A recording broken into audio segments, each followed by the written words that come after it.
뉴스쇼 증권시장 뉴스다. 오늘도 두 분 나오셨어요. 세미래정책연구소 허성무 소장님 어서 오십시오. 네, 안녕하세요. 바른정당 노원병 당협위원장 이준석 위원장 어서 오십시오. 네, 안녕하세요. 지난주에는 구두를 짝짝이로 신고 오셨는데. 와가지고 이게 아침에 방송하다 보니까 가끔 그 집을 나올 때는 굉장히 어두울 때가 있잖아요. 그래서 그래도 그렇죠. 어떻게 제 짝을 못 잡고 그렇게 신고 오셨어요? 모르다 도착해서 뭔가 발이 불편해서 살펴보니까 이게 높낮이가 안 맞는 다른 신발들을 신고 왔습니다. 제가 방송에서는 얘기 안 했는데 그게 기사화가 됐더라고요. 나중에 어떻게. 저도 너무 허탈해가지고 제가 사진을 찍어서 올렸는데 그걸 또 제가 자진 납세했습니다. 오늘은 제 짝 신고 오셨죠? 네, 오늘은 철저하게 아침에 불 켜고 확인하고 왔습니다. 일상으로 돌아가고 있는 이제 이준석 위원장. 요즘 방송 출연이 부쩍 많아진 허성무 소장님. 네. 김현정의 뉴스쇼를 통해서 보석을 발견했다 이런 평가가 막 여기저기서 쇄도합니다. 아, 그래요? 저도 몰랐습니다. 이 두 분과 함께 상한가 하한가 짚어볼 텐데 우선 지난주에 이제 서울중앙지검장부터 시작해서 뭐 외교부 장관, 안보실장, 정책실장, 주말 사이 인사들 요 인사에 대해서 점수부터 좀 주고 시작을 하죠. 허 소장님 몇 점 주시겠습니까? 저는 뭐 거의 역시 95점 이상 드리고 싶어요. 역시 이준석 위원장? 저는 지난주에는 이제 취임 첫 주차에 대해서 95점 가까이 줬는데 아주 높게 주셨죠. 네, 이번에는 조금 낮추겠습니다. 한 90점 정도로 주겠습니다. 낮아진 이유는? 사실 저는 인물들의 면면을 보면요. 각자 의미가 있는 인물들을 인사에 선임했다라는 생각이 들긴 드는데 그 과정 중에서 이제 콕 집어서 얘기하자면 강경화 외무장관 지명자 같은 경우에는 문 대통령이 말했던 인사 원칙을 일부분 깼거든요. 그 말은 뭐냐면 뭐 여러 가지 위장전입 문제라든지 이런 것들. 그 문 대통령이 특히 그 후보자 시절에 거명했던 5대 어떤 이런 원칙에서 못 맞는 부분이 있음에도 불구하고 능력 위주 인사를 이제 한 것인데 글쎄요. 그러면 뭐 저는 그게 뭐 나쁘다 본다기보다는 원칙이 한번 깨졌다는 측면에서 앞으로 청문회가 생각과는 다르게 뭐 순탄하지 않을 수도 있다라는 생각하게 되는 게 박근혜 정부 되짚어서 4년 전에 생각해 보면은 그때도 뭐 딱히 법으로 문제되는 건 아니었는데 예를 들어 뭐 김종훈 미래부 장관 내정자 같은 경우에 본인이 미국 국적을 가졌던 것이 문제돼 가지고 낙마하기도 하고 그때부터 많이 꼬이기 시작했거든요. 그러니까 저는 원칙을 깼다는 점에서 외교장관. 그러니까 얼마나 이게 원칙을 깨는 게 정부 입장에서 부담이스러웠으면은 뭐 자진 신고를 했겠습니까? 먼저 말을 했어요. 발표를 했어요. 위장전입했습니다. 한 거 알고 있습니다라고. 네, 근데 그 국민 정서상 자진 신고를 한다고 해서 이게 또 그러면 지금까지 그것 때문에 낙마한 수많은 인사들과 형평을 따져봤을 때 자진 신고한다고 용서가 될 것이냐? 뭐 용서라기보다 넘어가는 문제냐 순탄하게. 5대 원칙이 뭐였냐면 병역, 부동산 투기, 세금 탈루, 위장전입, 논문 표절 이런 인사들은 고위직에서 배제하겠습니다. 이게 공약이었거든요. 허 소장님. 맞습니다. 그게 이제 깨진 거라서. 과거에 우리 이런 표현도 있지 않습니까? 뭐 자수하여 강명차차. 있죠. 그 이제 뭐 자진 신고, 자진 뭐 이렇게 어쨌든 자수를 한 거 아닙니까?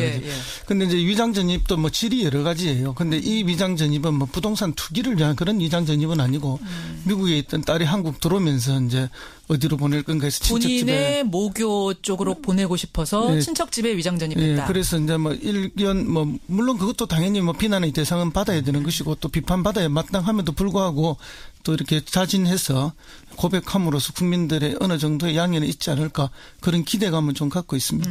이건 또 지켜봐야겠어요. 원칙을 깼다. 하지만 과거 위장전입과 조금 다르지 않느냐.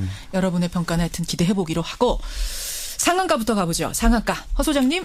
예, 지금 뭐 방금 말씀하신 것처럼 인사 태풍이 몰아치고 있는데요. 뭐 너무나 이제 많은 훌륭한 인물들이 나오고 있지만 대개의 특징이 보면 스토리가 다 있는 인물들을 주요 직책에 지금 앉히고 있는데 그 중에서도 이제 좀 눈여겨볼 사람이 장하성 정책실장이 아닌가. 장하성 청와대 정책실장, 장하성 교수, 이준석 위원장 상한가. 저는 이제 윤석열 중앙지검장 또는 이제 검찰 조직. 제가 또는이라고 한 이유는 뭐냐면은 둘 중에 누가 상한가가 될지 모르겠어요. 잠깐만. 윤석열 서울중앙지검장하고 검찰 조직이라면 지금으로 보면은 약간 상반된 느낌인데. 왜냐면 윤석열 지검장이 일종의 팽을 당했다가 이번에 다시 쓰이면서 뭔가 개혁을 하지 않겠느냐 기대하고 있는 거잖아요. 전쟁에 공격하는 쪽이 항상 이기는 건 아니거든요.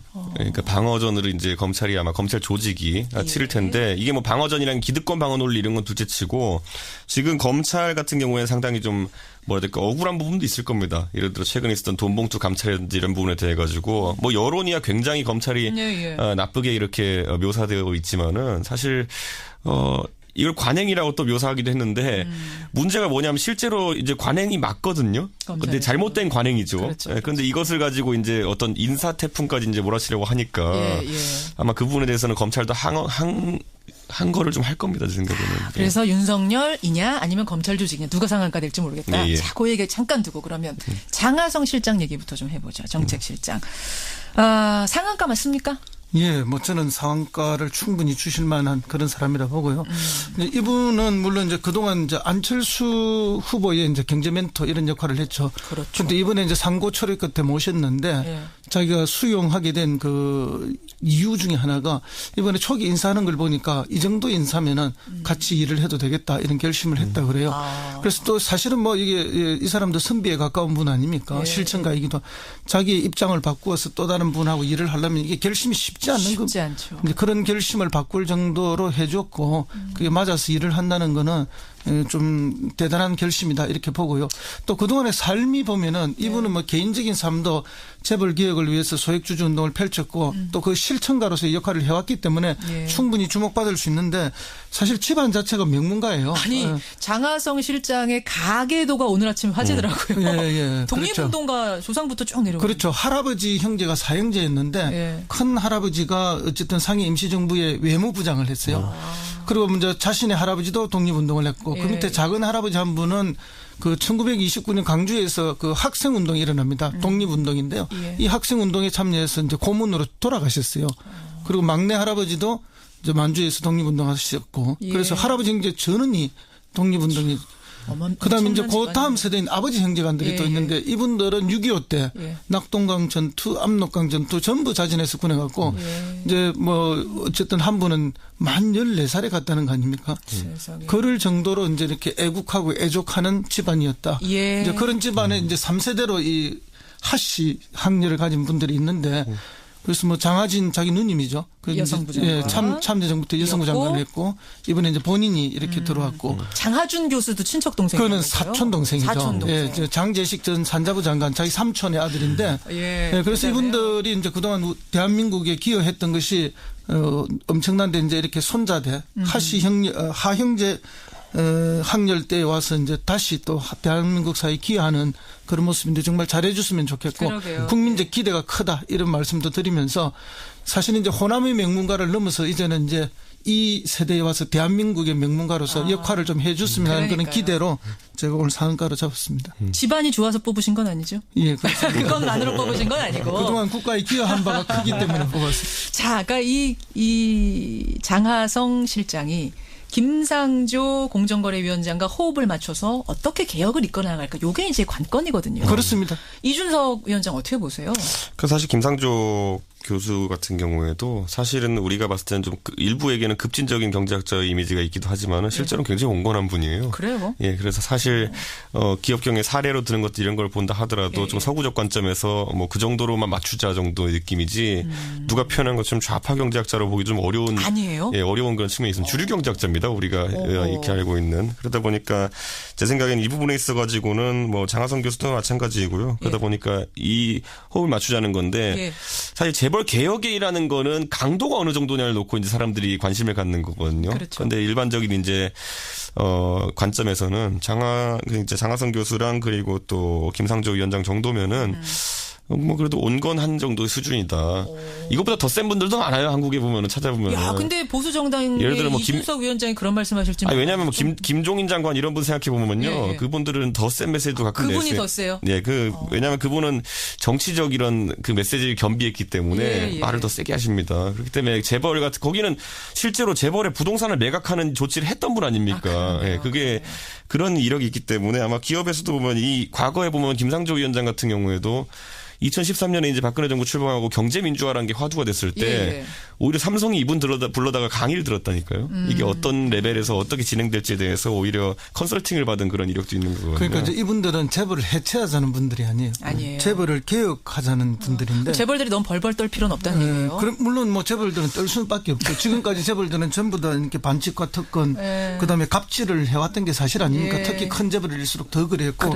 그런데 이런 뭐 반칙과 특권, 갑질을 없애고 제도 개혁을 통해서 어쨌든 그 경제 민주화를 이루는데 사실은 이제 이 경제 격차 해소가 초점이 뭐이죠. 그렇기 위해서 이제 제도 개선을 쭉 하자는 거죠. 그래서 뭐 대표 소송제를 한다든지 그다음에 공정거래법을 개정해서 더 강력하게 불공정을 거래를 뭐 없앤다든지 이런 그 해서 재벌을 국민의 기업으로 좀 거듭나게 만들자 하는 그런 여기서 살짝 드러나지 않은 인연이 있다면 이제 윤석열 중앙지검장이 특검에 있었잖아요. 근데 이제 특검이 처음에 이제 이재용 부회장 구속 기소를 할 때 처음에 실패했다 두 번째 됐잖아요. 그렇죠. 그런데 첫 번째 할 때 안 됐을 때 두 번째 되는 논리를 제공한 사람이 김상조 교수라는 이야기가 그래요? 지금 뭐 정설이거든요. 그렇기 때문에 아마 뭐 삼성 입장에서는 좀 불편한 그런 많이 불편하겠는데 그런 인사일 수밖에 없다라는 생각 정도는 하게 되는데 그래도 저는 개인적으로는 정치 권력과 경제 권력이 있을 때 뭐 서로 견제가 돼야 되는 상황이기 때문에 그 정도의 긴장 관계는 좋다라는 생각을 합니다. 알겠습니다. 그렇게 해서 장하성 실장 상한가, 이준석 위원장의 상한가는 조금 전에 이름이 나왔던 윤석열 서울중앙지검장, 그러니까 특검에서 뛰었던 그분이 서울중앙지검장으로 왔어요. 근데 그분이 상한가가 될지 아니면 검찰 조직이 될지 어떻게 보세요? 자, 우리 잘 생각해 보면은 과거에 노무현 정부 때 검찰 개혁이 성과가 미진하고 실패했다는 평가를 받는 이유 중에 하나는 어떻게 보면 조직 외의 인사를 들여와서 조직을 개혁하려고 했던 것에 문제가 있었거든요. 강금실 법무부 장관. 강금실 법무부 장관이 뭐 다 뛰어난 능력 갖고 있겠지만 조직 논리를 돌파하지 못했기 때문에 그런 벽을 못 넘었어요. 이런 일이 있었는데 윤석열 지검장 같은 경우는 특수한 케이스입니다. 조직 내의 인사였다가 약간 이렇게 표현하는 것지만 약간 외부적인 성격도 띠고 있고 외부자적인 성격도 띠고 있고 그런 인사인데 저는 이번에 검찰 조직을 문재인 정부가 처음에 제어하는 빼어드는 칼이 돈봉투 문제라는 것에 대해서 약간은 우려를 하게 됩니다. 왜요? 왜냐하면 이게 원래 뇌물이라는 게 보면 김영란법에도 정확히 나와 있는 게 뭐냐면은 8조 사항에 보면은 상급자가 하급자에게 주는 경력금조의 돈은 김영란법의 적용 대상에서 배제한다로 돼 있어요. 그래요? 예외 조항이 들어 있습니다. 그렇기 때문에 이것은 뭐 김영란법 위반으로 보기도 좀 뭐하고 특정 사건에 대한 뇌물로 좀 보기도 뭐한 것이 그야말로 관행 중에 나쁜 관행 정도? 그러니까 그 금액이 액수나 이런 거로 봤을 때 뇌물죄 인정받기 어려운 그 금액이기도 하고 그래서 이게 말 그대로 수사까지 들어가긴 좀 어려운 사안이고 결국에는 이게 좀 조직한테 좀 잘못된 관행이니까 이제 앞으로 좀 잘해보자 뭐 이런 취지의 이제 무언의 압박인데 문제는 이게 딱 어느 지점에 해당하냐면은 글쎄요. 예전에 보면은 박근혜 정부에서 기강 잡겠다고 공직 기강 잡겠다고 이제 뭐 성완종 리스트 들고 이제 뭐 나섰다고 오히려 이완구 총리만 잡히고 뭐 이런 것처럼 이번에 빼든 칼이 과연 우병우를 관통할 수 있을 것인가?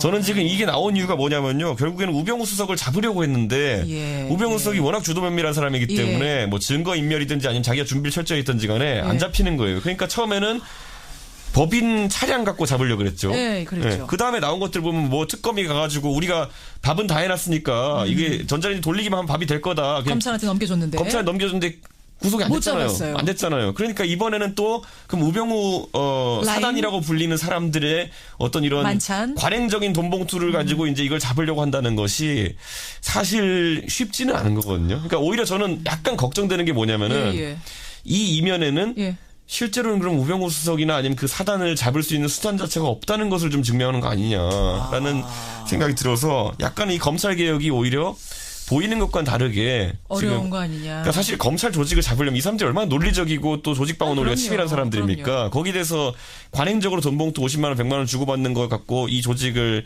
뭐 어떻게 개혁할 수 있느냐라고 했을 때는 좀 약간 빼든 칼이 이것도 빵칼이다라는 생각이 드는 겁니다. 저는 이게. 빵칼 아니냐? 어떻게 생각하세요, 소장님? 이거 갖고 뭐 검찰을 개혁하거나 뭐 잡으려 하는 그런 건 전혀 아니고 이거는 뭐 단순한 중간에 일어난 하나의 이벤트에 불과한 거고요. 실제 이제 검찰 개혁은 뭐 쉬운 게 인적 청산이지만 인적 청산을 통해서 뭐 어떤 개혁이 성공해 본 적이 없어요. 그거는 시간이 지나면 다시 원위치로 다 돌아가거든요. 문제는 제도적 개혁이 분명하게 돼야 되는데 이 정부에서 하고자 하는 제도적 개혁은 뭐 이미 국민들이 잘 아시다시피 공수처라든지 그다음에 뭐 검경수사권 분리라든지 이런 것들이 대표적인 거거든요. 이제 그걸 통해서 제도 개선을 통해서 국민의 검찰로 거듭나게 하는 것이지 뭐 이걸 통해서 뭐 사람 몇 사람을 어떻게 해서 어떻게 한다 그거는 뭐 전혀 아니고요. 다만 이거는 이제 그 초기 하나의 계기일 뿐이고 결국 뭐 그런 윤석열 검사가 지검장이 되니까 지금 검찰 내부에 반발이 있지 않느냐 이렇게 하는데 그 반발은 지금 흔히 뭐 3, 40명으로 되는 고위 간부들에만 있고 윤석열 검사가 23기인데 그 이하는 지금 어떻게 반발 없어요? 제가 볼 때는 지금 뭐 오늘 출근해서 아침에 검찰청 화장실에 가득 차 있을걸요. 뭐 왜요? 검사들이 화장실 가서 막 웃는다고.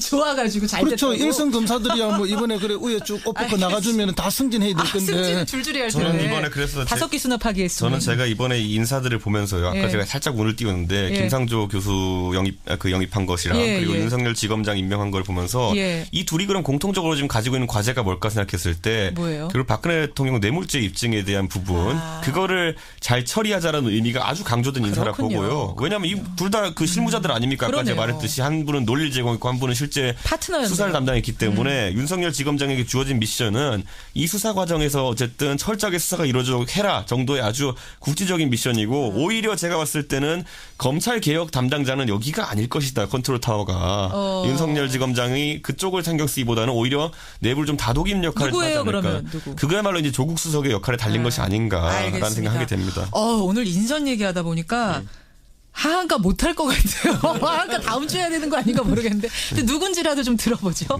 허성모 소장님 하한가? 예, 저는 정우택 대표, 원내대표죠. 아니, 왜요? 정우택 원내대표. 조금 전에 인터뷰하고 가셨는데. 그렇죠. 5.18 그 강주 기념식에 참석하셨잖아요. 그런데 이제 님을 위한 행진곡 부르지 않았는데, 부르지 않은 거는 좋지만, 그 부르지 않는 이유를 기자들이 물었을 때, 국민적 공론화가 없었고, 대통령이 우리한테 사전에 언론이 없었다. 이렇게 이야기를 했어요. 그러니까 부르지 않은 건 자유지만. 그렇죠. 뭐 이유가 논리가 안 된다? 논리가 전혀 맞지 않죠. 왠가 하면은 국민적 공론화라는 게 뭐 딴 게 있습니까? 그러면 그때 재창이 관례적으로 잘 되어 왔던 걸 합창으로 바꿀 때 그때는 어떤 국민적 공론화가 있었죠. 근데 그때 그런 문제를 제기를 했더라면 이 이야기가 옳은 말이지만은 전혀 그렇지 않고 이미 국민들은 걸 다 원하고 있는 걸 해준 걸 불구하고 또 본인한테 언론이 없었다 하는데 사실 이런 것까지도 본인에게 다 미리 사전 언론을 해야 될 정도는 아니지 않느냐. 재창 문제까지 이거는 왠가 하면 국회하고 협의해야 될 문제는 아니니까 국회하고 협의해야 할 문제라면 반드시 뭐 각 당의 원내대표들하고 의논하고 사전에 알려드리고 하는 게 맞죠. 알겠습니다. 그러나 그런 정도의 사안이 아닌데도 이렇게 말하는 것은 좀 명분이 약하지 않나 이런. 저는 보수 정당인 이준석 위원장의 생각이 궁금하네요. 여기에 대해선. 뭐 제 생각에는 뭐 이제 원칙이 정해졌으면요. 그 원칙에 뭐 맞춰가는 것이 뭐 답이 아닐까. 저는 이번 선거에 뭐 대통령 선거라는 것이 한번 치러지고 나면은 이런 것들에 대한 국민적인 어떤 판단도 이루어졌다고 좀 보는 편이거든요. 선거를 통해서. 그리고 이런 어떤 문재인 대통령이 좀 뭐랄까 긴급 조치 성격의 뭐 지시 사항으로 이렇게 하긴 했지만은 그래도 큰 반발이 국민적 반발이 적었다는 점에 있어가지고 자유한국당도 너무 민감하게 반응할 필요는 없다라는 생각을 하게 되어 있고 이제 그 아마 자유한국당에서는 그 대변인 명의로 무슨 뭐 북한군 개입설이니 뭐 이런 것도 이제 검증하자라고 나서는데. 그랬어요. 예, 사실 뭐 그런데 그거는 학계에서 뭐 해가지고 할 일이지 지금 갑자기 뭐 어디 뭐 글 하나 읽고 그걸 갖고 검증하자. 공당이 뭐 검증하자고 나설 진짜 이런. 북한군이 개입했는지 검증하자. 그 부분도 그런 사항은 아니라고 보기 때문에. 사실은 그 부분도 그때 80년 당시에 군사 정권들이 군사 독재 그룹들이 신군부가 만들어낸 가짜 뉴스 아닙니까? 오히려 강주 시민을 폐마하고 광주 5.18 민주화 정신을 뭐 오히려 이제 오염시키기 위해서 그렇게 한 건데 그 가짜 뉴스를 지금 40년이 다 돼가는데도 아직도 확대 재생산하고 퍼뜨리고 믿고 있다는 게 이게 정말 공당에서 있을 수 없는 일을 하는 것이 아닌가 5.18 예를 들어 5.18 소위 말하는 그 보수주의에서 5.18 폭동설이라든지 이런 안 좋은 식의 묘사를 검색하면은 나오는 인터넷에 검색하면 나오는 사이트가 딱 한 군데밖에 없어요. 어디예요? 그러니까 뭐 일간베스트 저장소인데 그러니까 그 아주 특정 진영에서의 특정 좀 몰려 있는 사람들이 주장하는 이론을 가지고 공당이 이렇게 받아가지고 이 당이 이렇게 얘기한다는 거는 좀 이해가 안 가는 부분이긴 합니다. 알겠습니다. 자, 하한가 이준석 위원장의 하한가까지만 들어야겠네요. 뭡니까? 저는 뭐 이제 뭐 친박입니다, 이제. 친박이 왜 하한가로 뽑혔는지 정우택 원내대표와의 인터뷰를 통해서 서로 여러분들도 다 이해하셨을 거예요. 심지어 홍준표 추대론이 나오는 정도까지면요. 그러니까요. 제 생각에는 지난번에 제가 조원진 후보 0.1%도 엮어서 얘기를 한번 한 적이 있는데 이제 거기에 기대서 표를 얻으려고 하는 정치인이 없을 겁니다. 제가 봤을 때는. 친박이라는 것에 기대서. 그러니까 지금까지도 그렇게 뭐라고 해야 될까요? 최순실 사태 국면에서 보면은 진심으로 친박이었던 사람이 있나 싶을 정도로 이제 좀 국면이 가긴 했지만은. 요거 하나만 그럼 확인할게요. 친박이 사라질 거라고 보십니까? 역사 속에서? 저는 박근혜 대통령의 사법 처리 결과에 따라서 조금은 이제 대구 경북 지역에서 특수하게 이제 다를 수 있다 보는데 전반적으로는 이제 좀 그 후광에 기대려고 하지는 않을 겁니다. 허성호 소장님도? 저는 뭐 여전히 대구 경북에서는 오히려 더 신화화되어서 살아남을 거라 봅니다. 좁지만 더 강하게?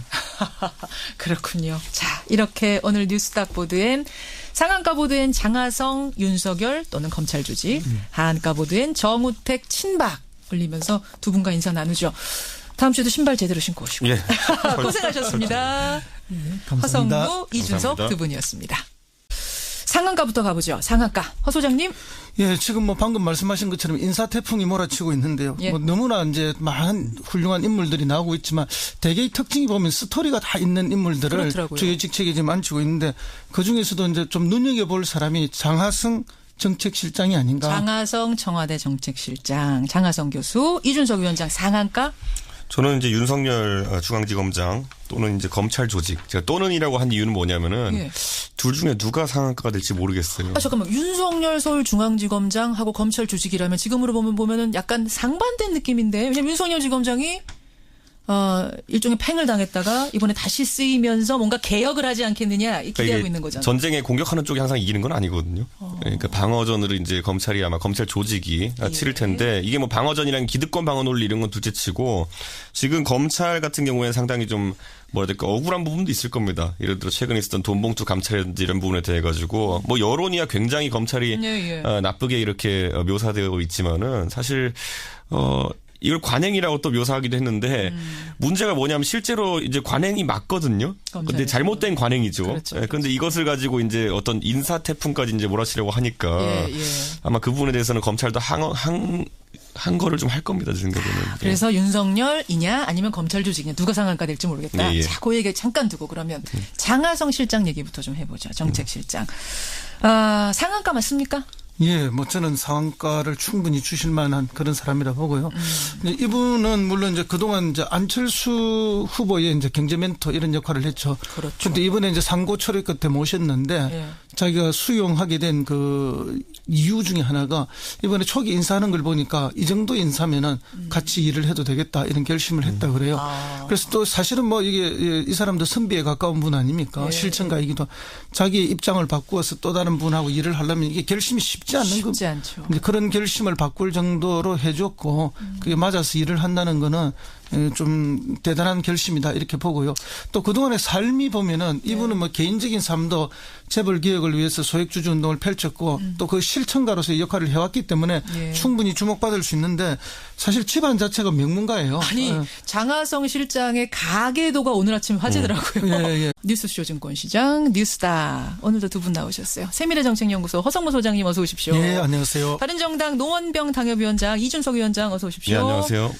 지난주에는 구두를 짝짝이로 신고 오셨는데. 와가지고 이게 아침에 방송하다 보니까 가끔 그 집을 나올 때는 굉장히 어두울 때가 있잖아요. 그래서 그래도 그렇죠. 어떻게 제 짝을 못 잡고 그렇게 신고 오셨어요? 모르다 도착해서 뭔가 발이 불편해서 살펴보니까 이게 높낮이가 안 맞는 다른 신발들을 신고 왔습니다. 제가 방송에서는 얘기 안 했는데 그게 기사화가 됐더라고요. 나중에 어떻게. 저도 너무 허탈해가지고 제가 사진을 찍어서 올렸는데 그걸 또 제가 자진 납세했습니다. 오늘은 제 짝 신고 오셨죠? 오늘은 철저하게 아침에 불 켜고 확인하고 왔습니다. 일상으로 돌아가고 있는 이제 이준석 위원장. 요즘 방송 출연이 부쩍 많아진 허성무 소장님. 네. 김현정의 뉴스쇼를 통해서 보석을 발견했다 이런 평가가 막 여기저기서 쇄도합니다. 아 그래요? 저도 몰랐습니다. 이 두 분과 함께 상한가 하한가 짚어볼 텐데 우선 지난주에 이제 서울중앙지검장부터 시작해서 뭐 외교부 장관, 안보실장, 정책실장, 주말 사이 인사들 요 인사에 대해서 점수부터 좀 주고 시작을 하죠. 허 소장님 몇 점 주시겠습니까? 저는 뭐 거의 역시 95점 이상 드리고 싶어요. 역시 이준석 위원장? 자진 신고를 했겠습니까? 먼저 말을 했어요. 발표를 했어요. 위장 전입했습니다. 한 거 알고 있습니다라고. 네, 근데 그 국민 정서상 자진 신고를 한다고 해서 이게 또 그러면 지금까지 그것 때문에 낙마한 수많은 인사들과 형평을 따져봤을 때 자진 신고한다고 용서가 될 것이냐? 뭐 용서라기보다 넘어가는 문제냐 순탄하게. 5대 원칙이 뭐였냐면 병역, 부동산 투기, 세금 탈루, 위장 전입, 논문 표절 이런 인사들은 고위직에서 배제하겠습니다. 이게 공약이었거든요. 허 소장님. 맞습니다. 그게 이제 깨진 거라서. 과거에 우리 이런 표현도 있지 않습니까? 뭐 자수하여 강명차차.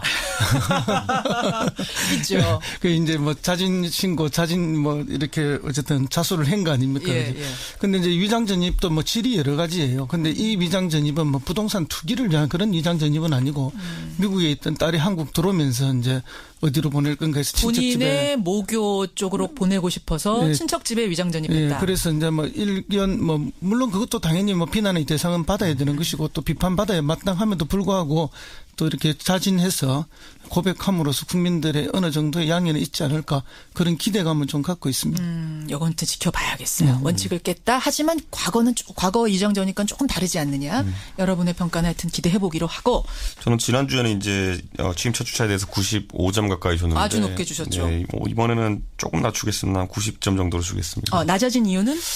사실 저는 인물들의 면면을 보면요. 각자 의미가 있는 인물들을 인사에 선임했다라는 생각이 들긴 드는데 예. 그 과정 중에서 이제 콕 집어서 얘기하자면 강경화 외무장관 지명자 같은 경우에는 예.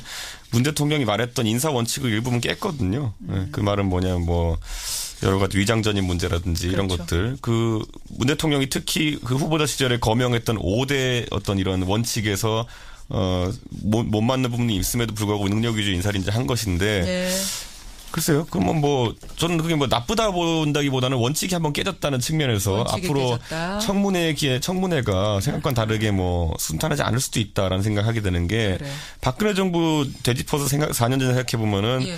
그때도 딱히 법으로 문제되는 건 아니었는데 예를 들어 김종훈 미래부 장관 내정자 같은 경우에 본인이 미국 국적을 가졌던 것이 문제돼가지고 낙마하기도 하고 그때부터 많이 꼬이기 시작했거든요. 그러니까 저는 원칙을 깼다는 점에서 예. 외교장관. 그러니까 얼마나 이게 원칙을 깨는 게 정부 입장에서 부담스러웠으면은